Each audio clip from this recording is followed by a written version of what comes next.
trasladó a las demás secciones, resultó que también hubo ciertas fallas por el tema de los carnets. Entonces, para evitar los problemas, mejor hacemos todo el examen para todos. Para solo la sección L, por supuesto. Muy bien, licenciado. Les deseo toda la suerte del mundo. El examen, pues como ustedes saben, pues es sencillo, no es para afligirse tanto.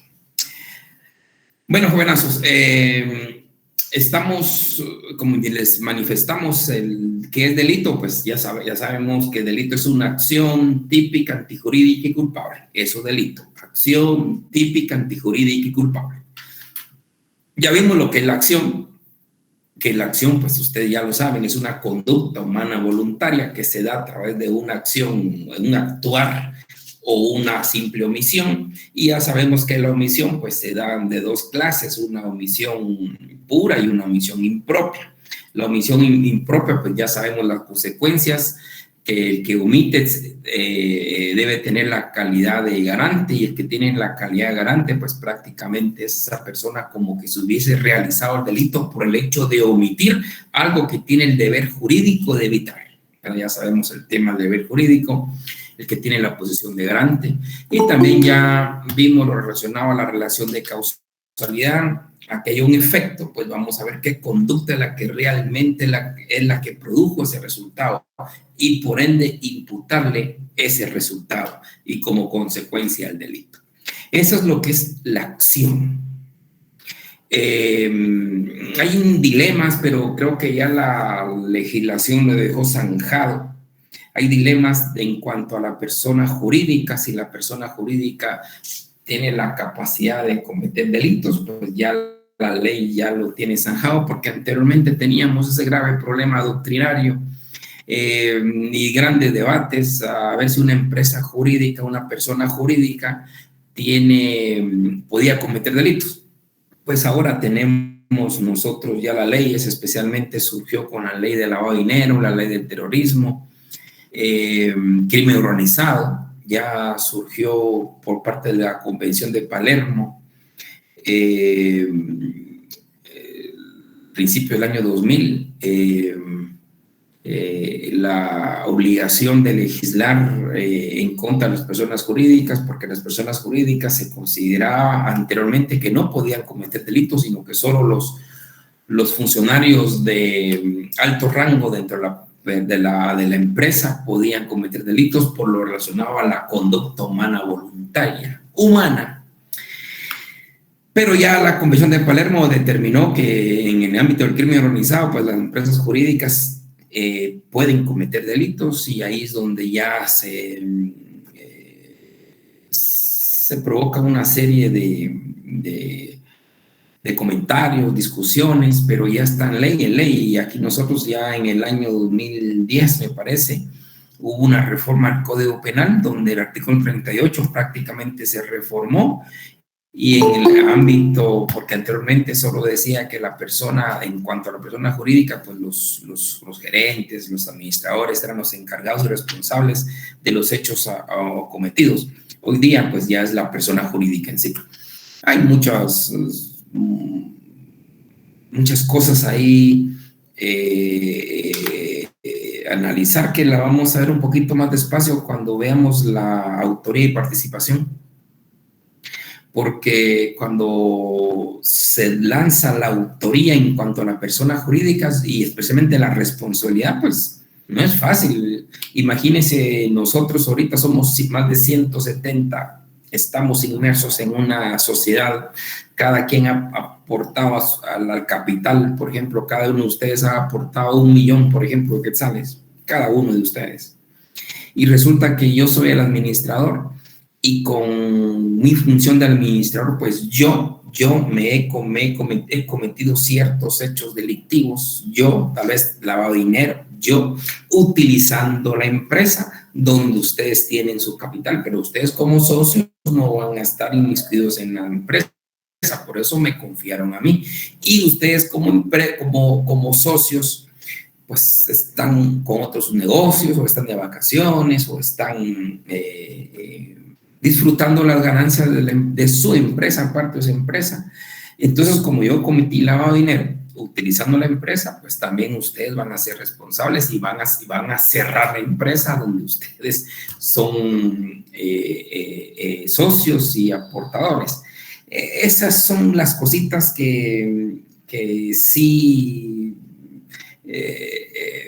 todavía se platican porque son en sí las injusticias, aunque hoy día pues surgió a raíz de esto surgió una figura, la compliance.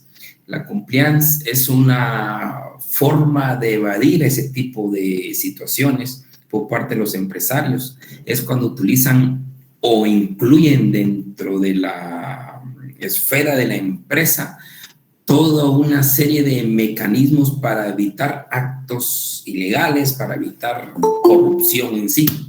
Entonces, los famosos ISO o cualquier otra circunstancia que tiene cierto control y mecanismos fuertes para contrarrestar cualquier actividad ilícita. Entonces, si se comprueba que la empresa hizo y que hay muchas, ahora está de moda esto, hay muchas empresas que tienen la compliance, que utilizan cualquier mecanismo para evadir y evitar actos ilegales dentro de la empresa. Entonces ahí ya la empresa ya no es la responsable.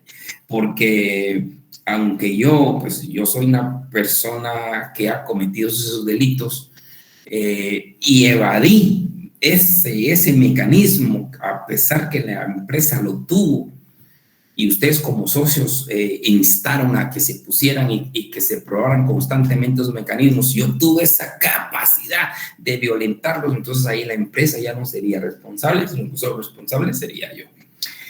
Son las situaciones que se han venido dando en cuanto a la empresa, especialmente cuando se habla de una conducta humana, voluntaria. Ahí era complicado porque la empresa en sí, qué conducta humana, pero entonces ya viene a analizarse qué pasa con los contratos civiles, qué pasa con los contratos mercantiles, hay alguien que firma por parte de la empresa y es ahí donde prácticamente se ha establecido la responsabilidad penal de la persona jurídica y nosotros pues ya lo tenemos en ley. En el año 2010 creo que son las últimas reformas del Código Penal. Y ahí es donde, en definitiva, ya se le da la responsabilidad penal a las personas jurídicas. No, 2012 es la última reforma, o sea, hace 10 años, la reforma del Código Penal. Y ahí ya es responsable la empresa por cualquier delito o falta cometida dentro de la empresa. Bien. Después de lo que es la conducta humana o lo que es la acción en sí, viene el otro elemento que es la tipicidad. Es lo típico, una acción típica. Esto es muy importante. Una acción típica, o sea, ambos están ligados. Acción típica, una acción típica. Y para que exista esa acción típica, tenemos que analizar el tipo penal como segundo elemento. Y ese segundo elemento, pues el tipo penal se fundamenta en la norma penal. Y esa norma penal, pues indudablemente se basa en el principio de legalidad. Recordemos que todo tiene que estar enmarcado en ley. Todo. Una ley escrita, una ley taxativa, una ley previa, tiene que estar. Entonces, el tipo realmente es el que describe esa conducta que el legislador prohibió o prohíbe. Esa conducta, ¿qué conducta? Tenemos que leer los tipos y ya hemos dicho que ejemplos de tipo, pues aquí agarrando al azar el Código Penal, decimos 205, existe una aprehensión ilegal, 206 es un allanamiento, el 214 pues describe un tipo penal que es la coacción, el 215 describe un tipo penal que son las amenazas, el 156 determina un tipo penal que es omisión de auxilio. El 154 también existe un tipo penal que se llama abandono de niños y personas disválidas. El 144 pues describe lo que es el tipo penal de lesiones. El 148 describe el tipo penal de lesiones leves y así nos podemos ir en cualquier otro parte del Código Penal. Miremos el 387 describe el tipo penal de sedición, el 358 escribe un tipo penal de apropiación indebida de tributos. Y así tenemos el 347b, un tipo penal que se llama contaminación industrial. Tenemos el 339, un tipo penal, uso indebido de uniformes o insignias, y así la mayoría del subcódigo penal en la parte especial, pues son tipos penales, ¿verdad? Ahí están todos los tipos penales. Un tipo penal que primero es el de homicidio, asesinato, parricidio, todos son tipos penales. Alteración del lindero son tipos penales. El monopolio es un tipo penal. Falsificación de billetes de lotería es un tipo penal. Esos son los tipos penales. Describe la conducta prohibida. Eso es un tipo penal. Y ese tipo penal, para que se dé la acción típica, porque es una conducta humana que se encuadra en el tipo, y a eso se le llama tipificar o tipificación. La función del juez es tipificar, es encuadrar esa conducta realizada por un sujeto, a ver si esa conducta se encuadra en el tipo penal. Eso es tipificar o tipificación. Entonces ahí se da la acción típica. Acción típica. Esa acción típica se une la conducta con el tipo penal. Ahora el tipo penal en sí, ya dijimos, el tipo penal es esa normativa penal donde se describe la conducta prohibida. ¿Qué conducta prohibida? Pues los tipos penales que aparecen en toda su parte especial de su código penal. El tipo penal en sí tiene características. ¿Cuáles son las características del tipo penal? Pues fundamentalmente se basa en que tenga norma penal. Es una norma penal. Se fundamenta en el principio de legalidad. Aquí enmarca mucho lo que es la reserva de ley, porque recordemos que la reserva de ley significa que el único ente encargado de realizar leyes penales donde limitan o restringen bienes jurídicos tutelados a las personas es el Congreso de la República. O sea, la reserva de la ley penal va estrictamente reservada solo al Congreso de la República. Nadie más puede crear normas penales. Nadie más. Si no atentaría a ese principio de reserva de ley. Nadie más puede hacer leyes penales. Nadie más. Principio de legalidad. Y esto tiene su razón de ser. Eso es fundamental, que tengamos el ente, un único ente de crear esas normas penales, porque recordemos que las normas penales, pues definitivamente las sanciones son muy, muy fuertes. Esas sanciones que restringen grandes derechos. Un primer derecho es la libertad de locomoción. Imagínense que nos prohíban esa libertad de locomoción. Es gravísimo. Y no solo, ya todos sabemos las condiciones que se dan en estos recintos donde todas las personas están privadas de su libertad. No son nada agradables. Y aunado a eso, es nada agradable estar sometido, aunque sea usted en un palacio de cristal o de oro, pero no puede salir de ese su palacio a ver si aguanta usted una su semana o su mes. Ya lo vivimos con la pandemia. Muchos de ustedes estaban pero desesperados por salir, ya no aguantaban más. Y los domingos, cuando nos encerraban de las 4 o 3 de la tarde en adelante, yo los miraba a ustedes en su casa, pero como leones enjaulados, insoportable. Aunque estuvieran en su casita viendo televisión, comiendo Tortrix o viendo las noticias, o desesperación, o hablando por teléfono, o chateando ahí con el novio o la novia, y era desesperante. Ahora no digamos sus 10 años así. Eso es lo peor. Y aunado eso, todavía con los grandes problemas que acontecen en esos recintos. O sea, no es nada fácil. Entonces, el único ente encargado de hacer esas normativas que violan grandes derechos o restringen grandes derechos a los ciudadanos es el Congreso. Y nada más el Congreso. Aquí que no venga nadie a crear normativas penales.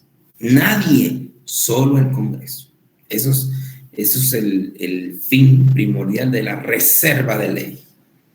Se los digo y se los recalco porque hay gente en cualquier lugar del país que ya quiere crear normas penales. Eso no se puede. Principio de legalidad. Y el principio de legalidad lleva consigo reserva de ley. Y por algo es el ente, es un poder del Estado que representa a todo el país. Que nos caiga bien o nos caigan mal los diputados es otra cosa. De todas maneras son electos por el pueblo.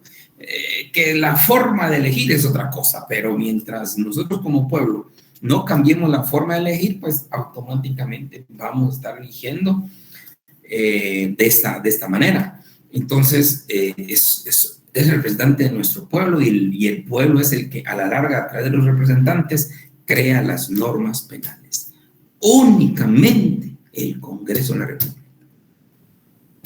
Entonces, también el tipo penal pues protege bienes jurídicos tutelados. Ya sabemos que los bienes jurídicos son los elementos más importantes para el desarrollo y desenvolvimiento de un ser humano dentro de la sociedad.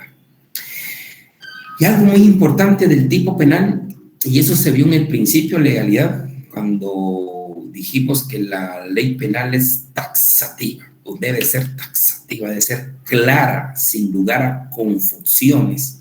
Es que prohíbe en sí la analogía, especialmente la analogía in malam partem. La analogía in malam partem es cuando hay una conducta de un ser humano, pero esa conducta no la tiene un tipo penal con base en la taxatividad, pero como se parecen, ahí incluyámosle. Eso es la analogía y no se permite la analogía. En derecho penal deben ser las normas claras.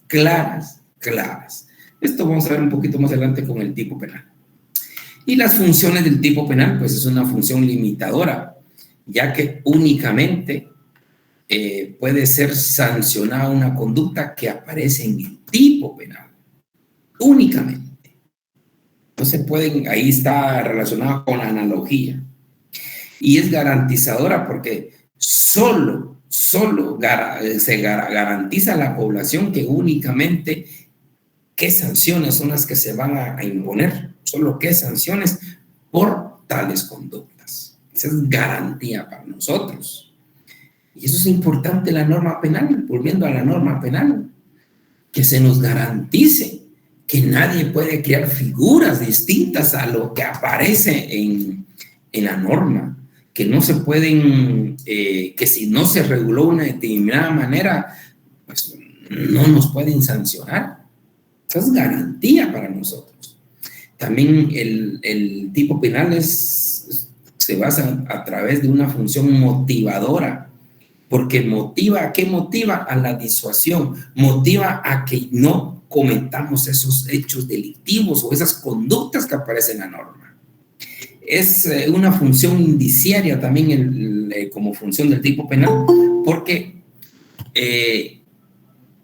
da un indicio que esa acción típica es automáticamente antijurídica. Ojo, hay un indicio que esta acción típica es también antijurídica, pero esto solo es el indicio. Cuando veamos la antijuridicidad, vamos a ver si ese indicio se confirma o ese indicio no se confirma. Pero al menos como función del tipo penal es que es indiciaria, indica, da un indicio que eso puede ser antijurídica. Es una función procesal, porque a través de esa acción típica se inicia un proceso penal. Ojo, no es delito, porque el delito es hasta cuando se determine que la persona sea culpable con elemento de culpabilidad, hasta ahí es delito. Pero con la acción típica, ya se inicia un proceso penal.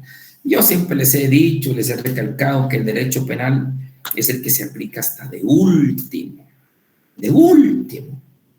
Y les he dicho, primero se aplica el proceso penal, primero se aplica la criminalística, todo lo que lleva en sí el proceso penal, sus derechos, sus garantías, el procedimiento en sí, y hasta el final, en la sentencia, se aplica el derecho penal. Pero con la acción típica, que todavía no se demuestra si es antijurídica o no, solo con la acción típica da el inicio, y tiene como función del tipo penal, el inicio del procedimiento penal. Estas en sí son las funciones del tipo penal. El tipo de injusto que le llaman, el tipo de injusto que es el tipo penal. También es importante resaltar que el tipo penal tiene dos elementos. Esto es importante. De aquí en adelante vamos a empezar a ver esos elementos del tipo penal. De hecho, el día de hoy vamos imagínense, yo les hablaría ahorita, por ejemplo, que este tipo penal es una conducta compleja acumulativa con elementos descriptivos. Imagínese usted qué dice, y lo vuelvo a repetir, el tipo penal es una conducta compleja acumulativa de elementos descriptivos. Te dice, ¿y qué me está hablando en chino? Ahorita lo estoy hablando en chino, pero cuando terminemos el día de hoy, usted va a saber a qué me estoy refiriendo. Cuando digo, bueno, esto se trata de un tipo penal con una conducta compleja, alternativa con elementos descriptivos. Así es como usted va a hablar en juicio. En juicio o cualquier dictamen, ya sea usted como juez, como magistrado, como abogado, como defensor público, como defensor o como un gran jurista que dictamina. Usted va a decir, sí, señores, esto se refiere, este es un tipo penal que tiene de una conducta compleja alternativa con elementos descriptivos. Ahorita usted no lo entiende, pero verá en unos cuantos minutos, va a decir, sí, ya sé de qué se refiere, pero el léxico es diferente, y esa es la importancia de estudiar derecho penal. Entonces, el tipo penal, jóvenes, tiene dos elementos importantes, un elemento objetivo y un elemento subjetivo. Elemento subjetivo creo que lo vamos a ver para el próximo jueves, los elementos subjetivos del tipo. Imagínense, ya está hablando usted diferente. Elementos subjetivos del tipo o los elementos objetivos del tipo. ¿A qué se refiere elementos objetivos del tipo? Fundamentalmente los elementos objetivos del tipo son 4. Uno es el bien jurídico tutelado. Bien jurídico tutelado. Sujetos, o sea, en los tipos penales, o sea, todos los tipos penales. Ya vimos tipo penal de homicidio, tipo penal de asesinato, tipo penal de lesiones, tipo penal de aborto, tipo penal de usurpaciones, el tipo penal de prevaricato, el tipo penal de tráfico de drogas. Todos son tipos penales. Y todos los tipos penales, todos tienen 4 elementos. Los elementos objetivos son 4. Y un primer elemento es el bien jurídico tutelado. Eso quiere decir, pues todos los tipos penales protegen un bien jurídico. Todos. Y esto lo describe el propio tipo penal. Pero aparte de esto, nuestros códigos, nuestras leyes son bien didácticas y nos menciona en un capítulo, por ejemplo, o en un título, nos explica a qué bienes jurídicos protege. Por ejemplo, el incendio. Aquí nos dice delitos contra la seguridad colectiva. Esto es el incendio, ¿verdad? ¿Qué protege? Seguridad colectiva. Vamos a ver otro acá.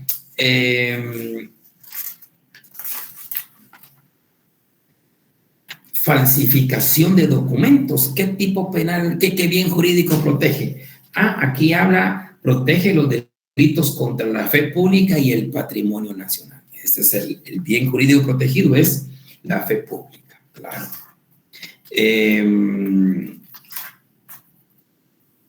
Por ejemplo, la especulación.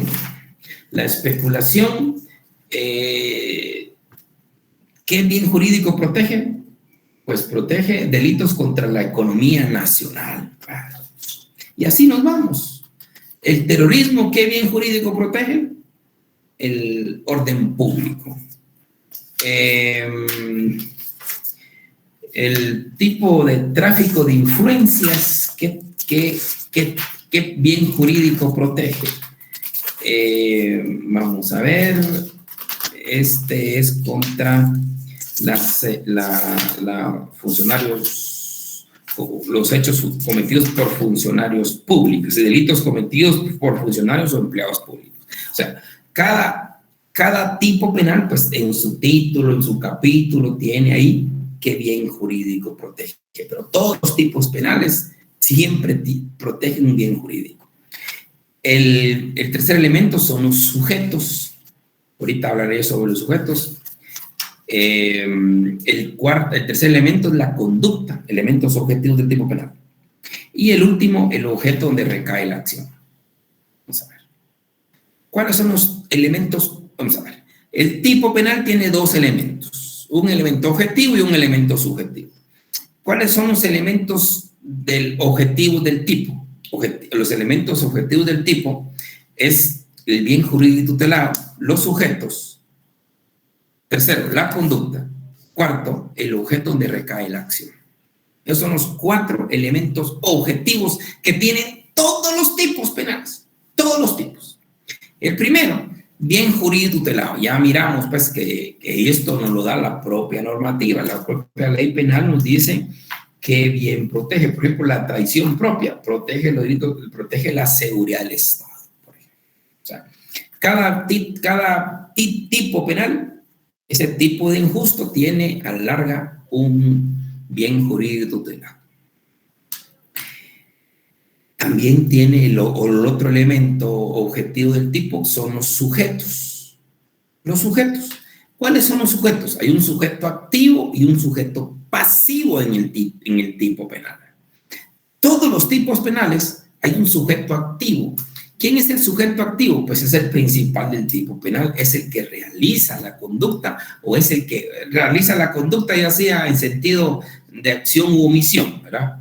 Es el que realiza la conducta ya sea en sentido de una forma de acción o una forma de omisión. Es el sujeto activo, es el que realiza, es el que realiza la conducta. Y el sujeto pasivo es el titular del bien jurídico protegido. Ojo, muy importante, ahorita pondré un ejemplo.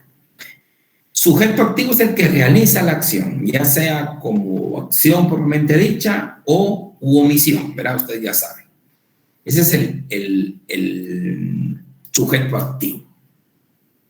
Y el sujeto pasivo, ojo con eso, es el titular del bien jurídico protegido.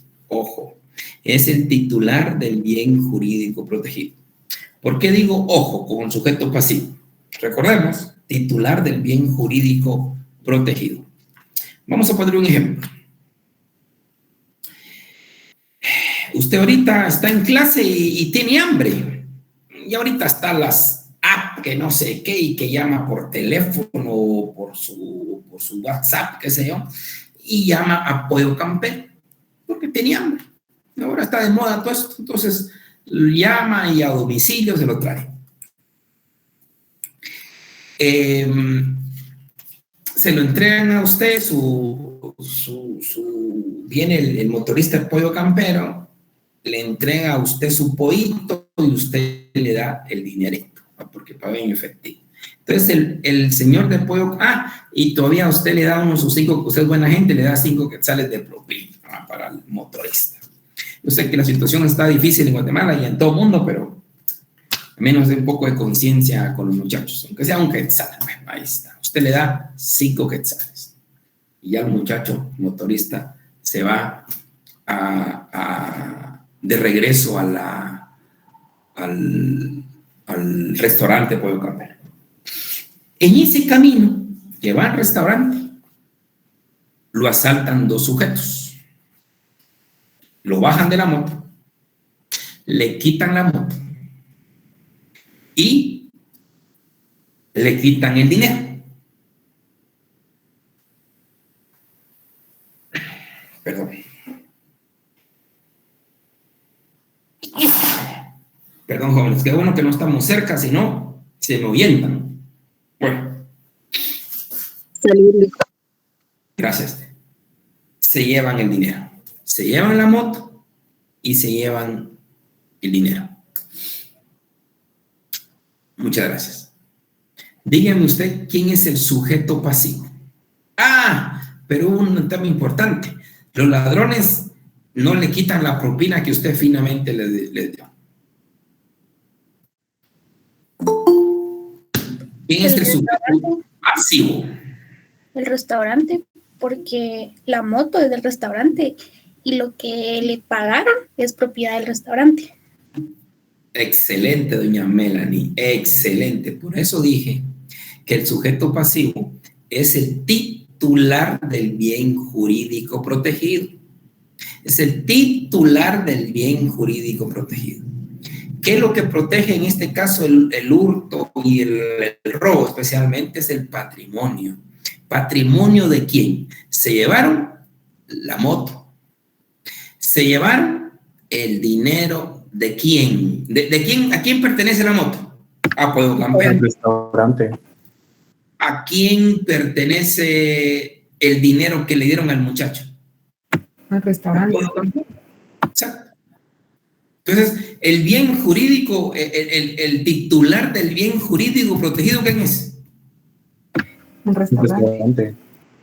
Ahí estamos. Porque el muchacho no perdió nada. El muchacho, dame la moto, les da. Dame el dinero de que dieron de Pueblo Campero y están los 35 quetzales. Ahí está. Adiós. ¿Quién perdió ahí? El restaurante. Pero me encanta, ustedes no mencionan el nombre. Voy a decir lo mismo. El restaurante. La empresa fue la que perdió ahí. Es el titular del bien jurídico protegido. Pero ya su cabecita, como ustedes son muy imaginarios y todos se lo imaginan, imaginemos que también le hayan robado su dinerito al pobre muchacho o lo hayan golpeado al pobre muchacho. Entonces, ¿quiénes son los sujetos pasivos ahí entonces? El muchacho del restaurante. Ahí está, los dos. Porque el restaurante perdió la moto y perdió el dinero de la comida. Y el muchacho perdió su dinero propio y además las lesiones que le pudieron haber causado. Entonces ahí estamos hablando que existe uno o dos sujetos activos y dos sujetos pasivos. Dos sujetos pasivos. Uno es el restaurante que perdió la moto y el dinero del consumo, y el piloto, pues en forma personal, sí se le hizo daño en cuanto a lo físico y al dinero que también ya es suyo, se le robaron. Por eso es muy importante, sujeto pasivo titular del bien jurídico protegido. En donde no hay problema con el titular del bien jurídico protegido es el delitos contra la vida. Delitos contra la vida sí es uno, ¿verdad? El afectado. Si a X lo eliminan físicamente, pues ahí el sujeto pasivo, el titular del bien jurídico, el titular del bien jurídico en ese caso, sí es la víctima directamente. Es obvio. Lesiones también, ahí el titular del bien jurídico protegido es la persona que sufrió las lesiones. Entonces, muy importante, el sujeto pasivo es el titular del bien jurídico protegido. Y sujeto activo, pues ya dijimos, es el que realiza la acción. En otras palabras más sencillas que ustedes han dicho, es el que realiza el delito. En este caso es el que realiza la conducta delictiva. En estos sujetos, tanto activo como pasivo, podemos hablar de que hay comunes y hay sujetos especiales. Hay sujetos comunes, es lo que la inmensa mayoría de tipos penales dicen.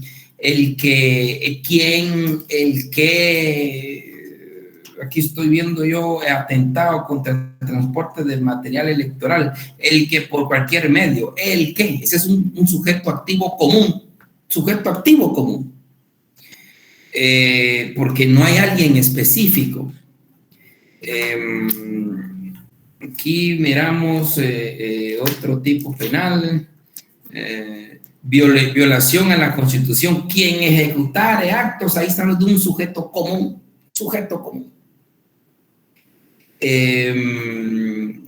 Delitos contra deberes de la humanidad, un tipo penal es quien violar o infringir, es un sujeto activo común. Pero hay sujetos activos especiales, y el sujeto activo especial, el sujeto común es quién, ¿verdad? Cualquiera, quién, el qué, esos sujetos activo común. Pero hay algunos tipos penales que tienen un sujeto activo especial. Vamos a encontrar uno por acá. Si encontramos un tipo penal con un sujeto activo especial, que no es común, es especial. Los hurtos, estos realmente son sujetos activos comunes, porque ahí dice quién, el qué, y no está dando alguien un sujeto activo común. Bueno, especialmente vamos a ver estos, creo que los sujetos comunes, especiales, está, por ejemplo, la malversación. Ahí estamos hablando de un sujeto activo especial, porque dice, comete delito de malversación el funcionario o empleado público. Ojo, ahí estamos hablando que solo el empleado o el funcionario público pueden cometer este delito. Se exige esa categoría de empleado o funcionario público. No es quien, no cualquiera de nosotros que no somos funcionarios públicos, nosotros no podemos cometer delito de malversación. No lo podemos porque no somos ni empleados ni funcionarios públicos. No, nunca podemos cometer ese delito de malversación. El peculado, comete peculado por uso, comete delito de peculado por uso el funcionario o empleado público. También se necesita que sea un funcionario público. Entonces, ahí nosotros que somos simples mortales no podemos cometer ese delito porque no somos empleados ni funcionarios públicos. Alguien de aquí de ustedes posiblemente sí, pero primero tiene que saber si es empleado o funcionario público. Y se necesita un sujeto especial. Vamos a ver. Tráfico de influencias, lo comete delito de tráfico con la persona que, ahí sí cualquier persona, comete fraude al millón de la administración pública, ahí sí el empleado público, son funcionarios, se necesita ser esa clase de funcionarios. El prevaricato, por ejemplo, el prevaricato dice el juez ¿qué? El juez, ahí solo hay un sujeto activo especial que es el juez. O sea, nosotros que no lo somos no podemos cometer prevaricato porque no somos jueces. Para cometer prevaricato primero se necesita ser juez. Ahí estamos, el tipo penal exige ese sujeto activo especial.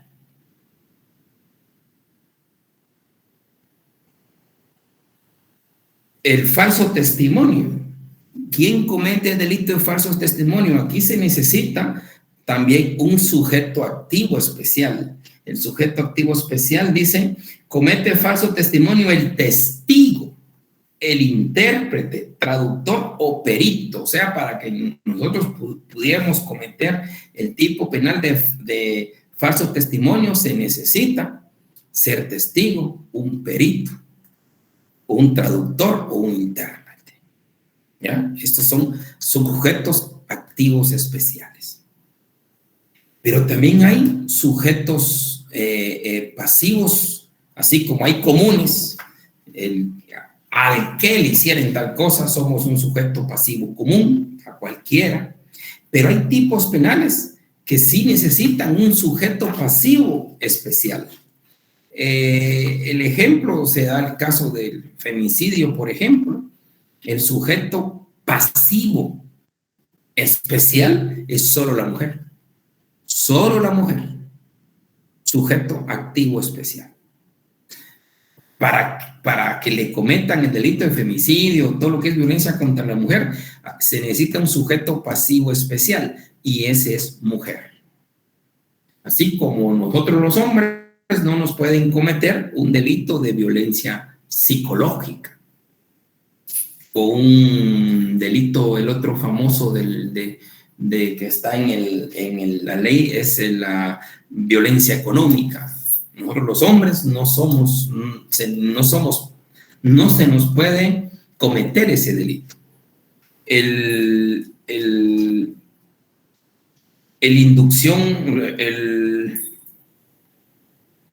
Hay otro tipo penal de común especial de sujeto pasivo. El cargo de un menor de edad, por ejemplo, el 213, entrega indebida de un menor. Ahí se necesita, para ser sujeto pasivo, un menor de edad. Sujeto pasivo se refiere a un sujeto especial en el sujeto pasivo. Entonces, aquí se hace la diferencia, los tipos penales. Estamos hablando que hay sujetos activos, sujetos pasivos.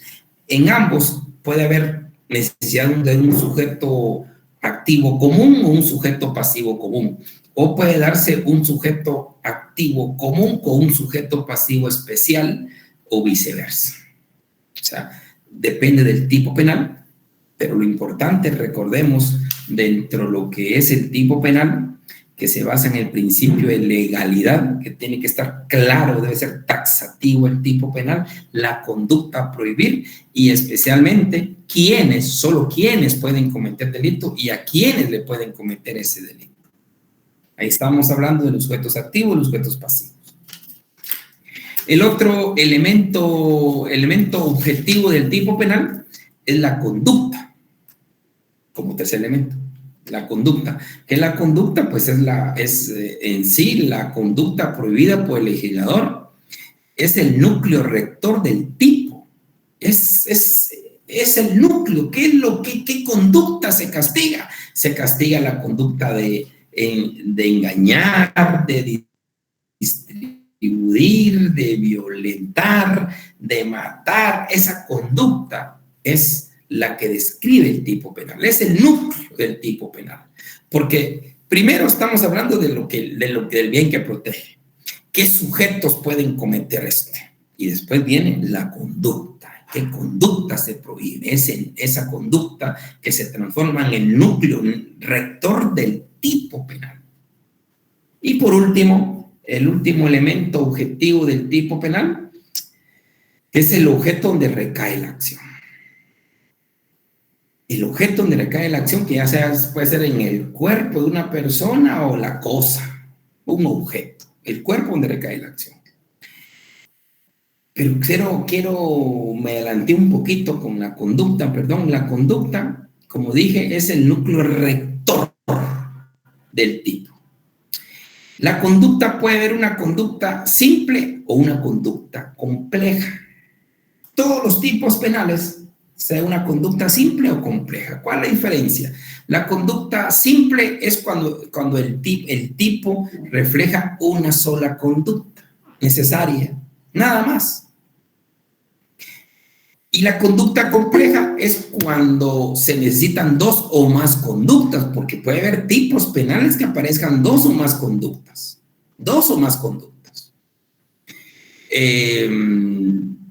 Y por eso es complejo. A veces ustedes van a escuchar alguna entrevista o en algún escenario de foros técnicos públicos, cuando hablan, es un tipo complejo. Usted ya sabe. ¿O es un tipo común? Ustedes saben, un tipo común se refiere a una sola conducta. Es un tipo de conducta compleja, o muchas veces dicen es un tipo complejo. No se está refiriendo que es un tipo mero especial, no. El tipo de la conducta necesitan dos conductas o más para que encasille lo realizado en el tipo penal. Dos conductas o más que pueden ser acumulativas o alternativas. Acumulativa, una conducta y otra. Son dos conductas que suman para realizar realmente el tipo penal. O puede ser una conducta alternativa. Alterna es una u otra, como el caso del allanamiento. Lo que pasa es que no se nos puso atención. Pero el allanamiento de morada, el tipo penal de allanamiento de morada es el clásico tipo penal complejo, alternativa. Un tipo penal complejo alternativo. ¿Por qué? Porque es complejo, se necesitan dos o más conductas, ya sean acumulativas o alternativas. ¿Qué es lo que dice el allanamiento? Dice el que ingresare, vamos a ver, el que ingresare o permaneciere, ojo, nos está diciendo que usted puede cometer el delito de allanamiento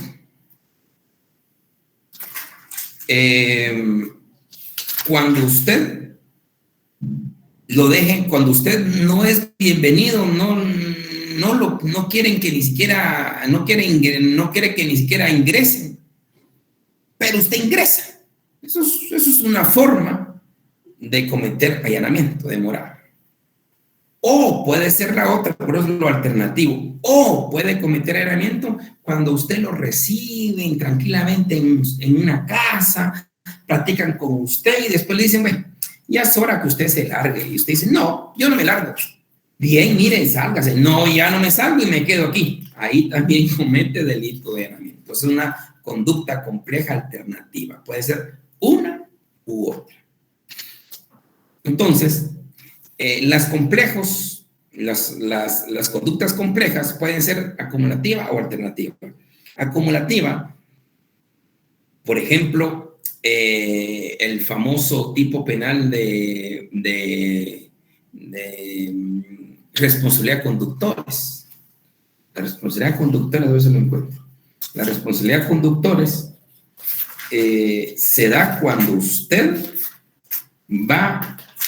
se necesita dos conductas, la de conducir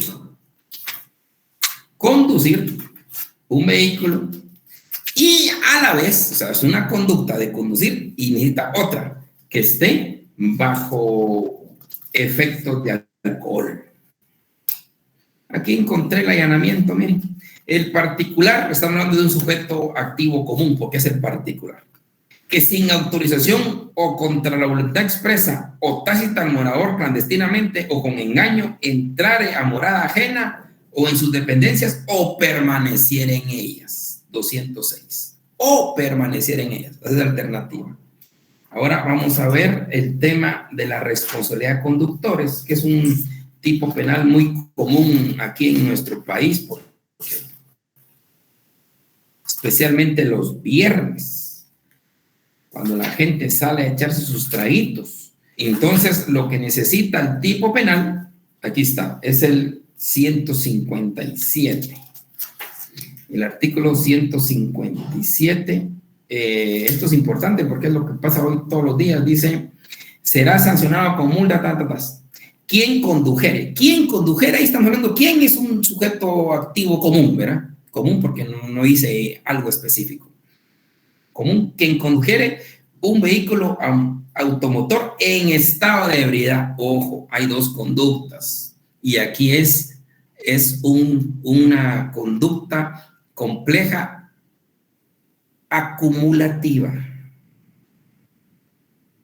Es una conducta compleja acumulativa. Es un tipo complejo acumulativo. Imagínese usted, Ya ese es su nuevo léxico. Es un tipo complejo alternativo.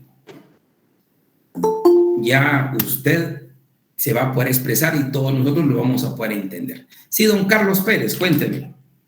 Perdone, licenciado, solo quisiera saber Sí. qué artículo del Código Penal dijo que era este tipo de responsabilidad. De responsabilidades. El 157.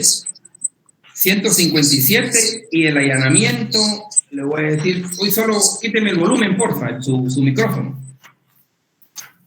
Y el allanamiento 206. Entonces, solo quíteme su micrófono, por favor.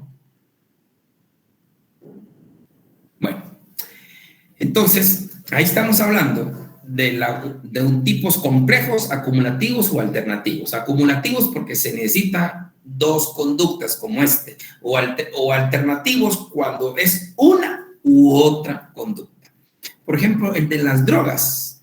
Aquí no lo tengo porque eso se va en la ley contra el narcotráfico. Dice, ¿quién es un sujeto, primero, quién es un sujeto activo común, ¿verdad? ¿Quién?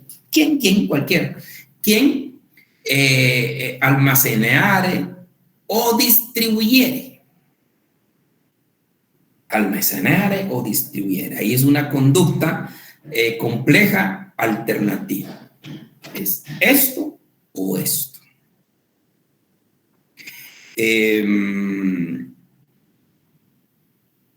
Entonces, estas son las situaciones que tenemos que ir aprendiendo en relación a la conducta simple, conducta compleja, la compleja ya sea acumulativa o alternativa. Por ejemplo, el asesinato.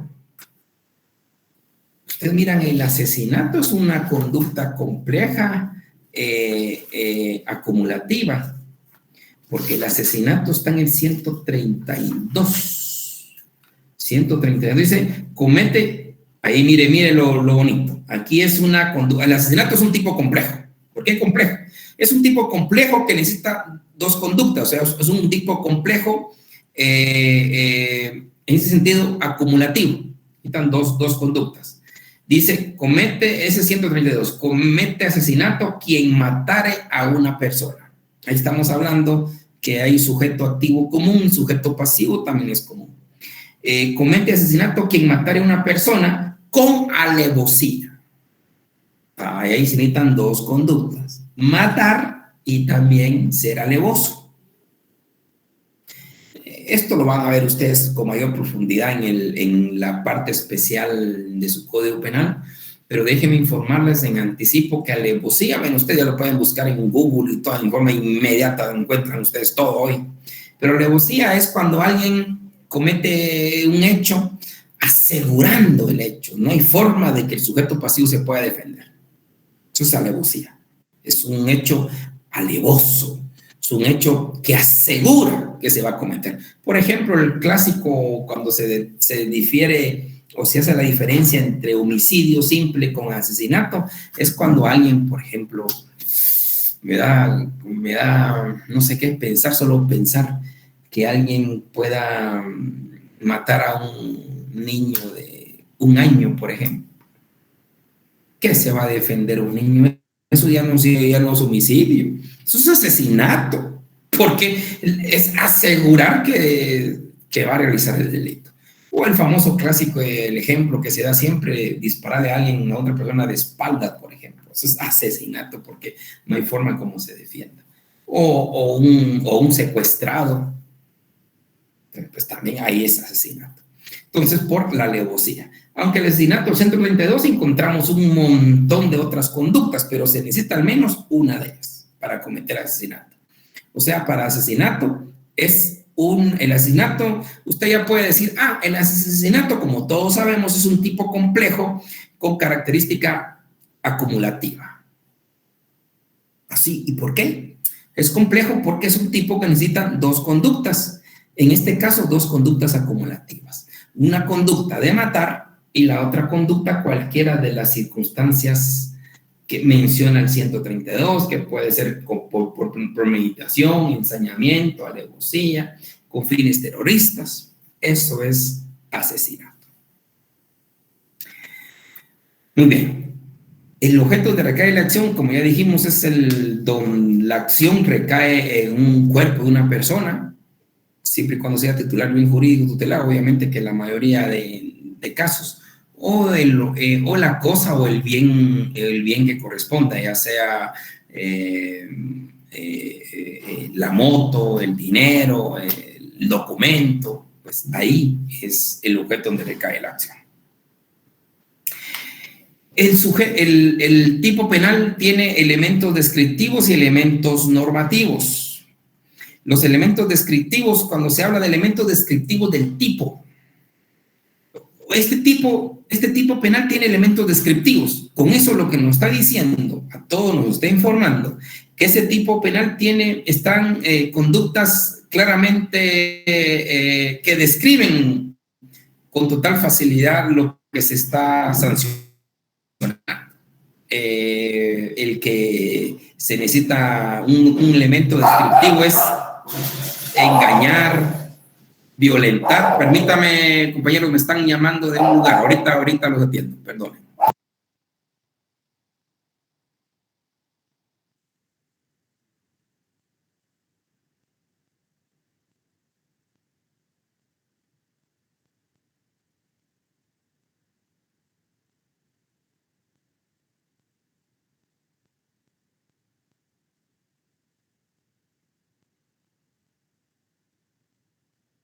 Perdón, compañeritos. Hay elementos descriptivos y elementos normativos. Los elementos descriptivos es que describen, las palabras son claras en describir la conducta que se quiere prohibir. Abandonar niños, engañar, violentar, matar, falsear, estos, o sustraer bienes, pues describen con total claridad la conducta. Pero hay elementos normativos que son necesarios en algunos tipos penales. Son tan necesarios porque no hay forma de describirlos con total facilidad. Entonces se necesitan por aspectos eminentemente sociales, culturales, intelectuales, incluidos los normativos, se hacen necesarios incluir los tipos penales. Hay tipos penales como, por ejemplo, imagínense, como elemento normativo de un tipo penal es la misoginia, por ejemplo, que está muy de moda hoy día. El odio a la mujer, pero son elementos normativos que nosotros en primer lugar no sabíamos.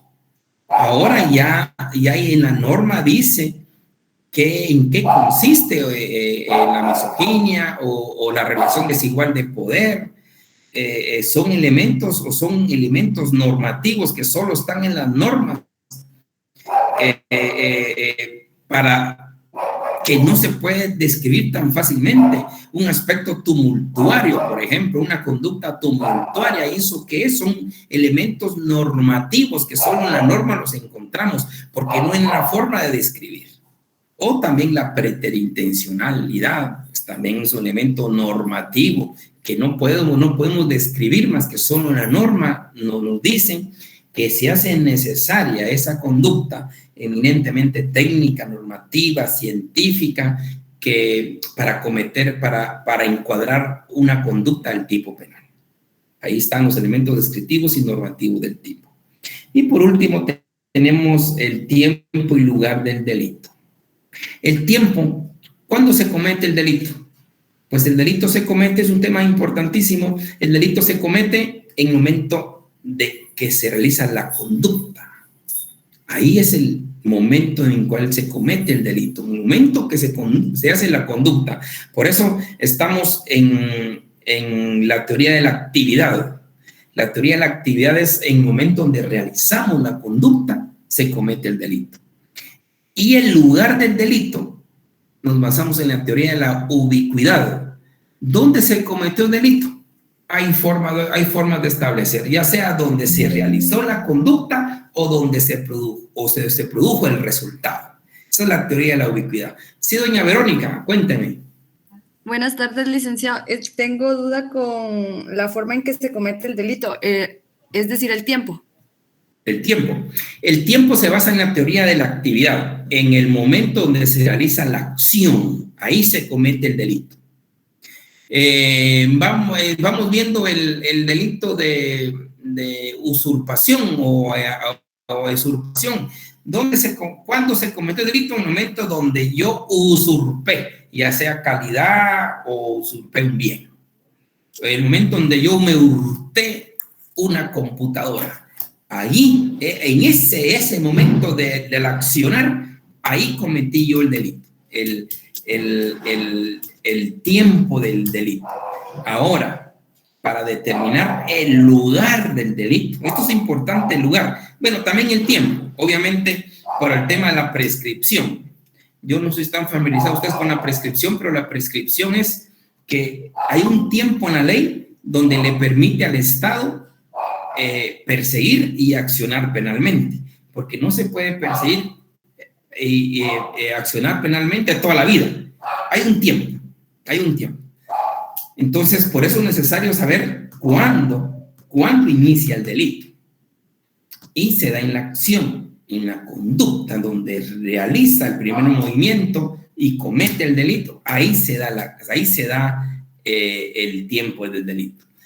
Y el lugar del delito, ahí está, se basa en la teoría de la ubicuidad, que puede ser el lugar donde realizó la acción o el lugar donde produjo el resultado. Y esto es muy importante, máximo en el ámbito procesal. Por ejemplo, una persona le dispararon en la Roosevelt. Le dispararon despuesito del Trébol, pero fue a morir a... ¿qué lugar? De aquí los famosos no me hablen de los famosos, o de otro lugarito ahí por la Roosevelt, pero no sé dónde. Y murió ahí en la iglesia cristiana, ¿cómo se llama esa iglesia? Por la Bayer. O en la Bayer, perfecto. Le dispararon despuesito del Trébol y fue a morir a la Bayer. Entonces la pregunta es, ¿qué autoridad va a conocer el fallecimiento de la víctima? Entonces ahí se basa en la teoría de la ubicuidad. Puede ser cualquiera de las dos autoridades, ya sea donde se realizó la acción o donde se produjo el resultado. Sea la autoridad de Guatemala, puede conocer el delito de homicidio porque la acción se realizó por el Trébol y ellos, Guatemala, lo puede conocer, o lo puede conocer Mixco porque ahí se produjo el resultado. Entonces, la teoría de la ubicuidad nos dice que donde se cometió el delito, ya sea es donde se produjo la acción o donde se produjo el resultado, cualquiera de los dos. Ahora, el tiempo del delito es la teoría de la actividad, donde se realizó la conducta. Ahí donde le dispararon, ahí es donde se cometió el delito en razón de tiempo.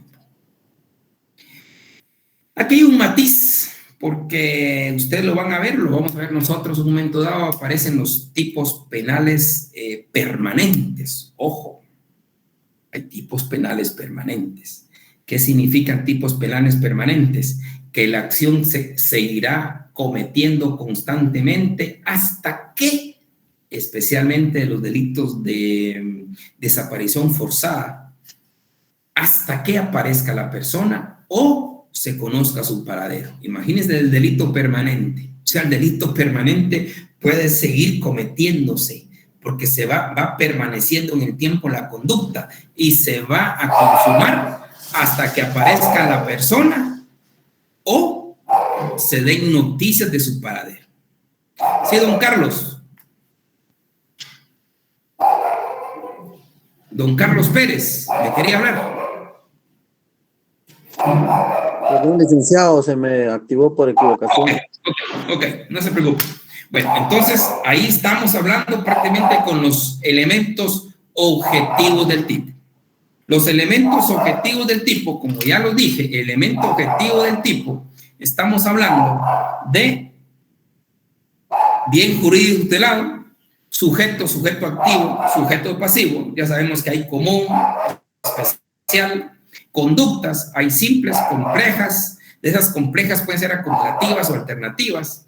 El objeto donde recae la acción y los elementos descriptivos y normativos de los tipos penales. Los descriptivos son aquellos tipos penales que describen correctamente la conducta sin llegar a ningún elemento normativo.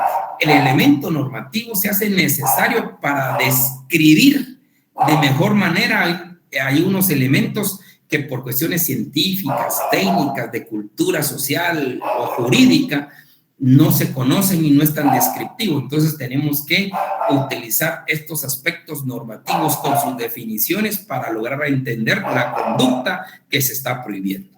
Y también tenemos, ya vimos, desde el tiempo y lugar del delito, que el tiempo se basa en la teoría de la actividad y el lugar del delito se basa en la teoría de la ubicuidad, que se considera cometido el delito, ya sea donde se realiza la acción o donde se produce el resultado.